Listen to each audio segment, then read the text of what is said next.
Hello, welcome to today's tour. Today we are in the beautiful community of Meridiana, which is located in Manville, Texas. And if you do not know where Manville, Texas is, it is close to Pearland. So the beautiful home that we're currently viewing is built by David Weekly, and it is called the Pinto. Now, the Pinto is a one-story beauty that is a four-bedroom, 3.5 bath home. It is almost 2,900 square feet, and the starting price is going to be in the low $500,000 range.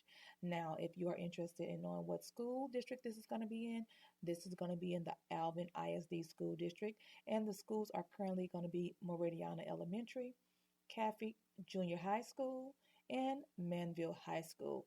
Now, you need to be aware that Meridiana plans on building additional schools on site in their community. So before you sign that contract, make sure you have your realtor ask exactly what schools your kids will be zoned to, and if there's a possibility that they might be zoned to a different school in a couple of years.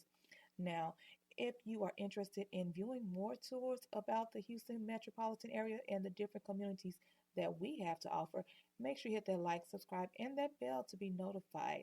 My name is Linda Blue, just in case you did not know. I am your new home consultant, helping you create the ultimate blueprint for all of your real estate needs. Make sure you leave a comment below to let me know what you think about this builder, this home, or if you have any other real estate questions, go ahead and do that and I will make sure I answer it. You enjoy the rest of this tour.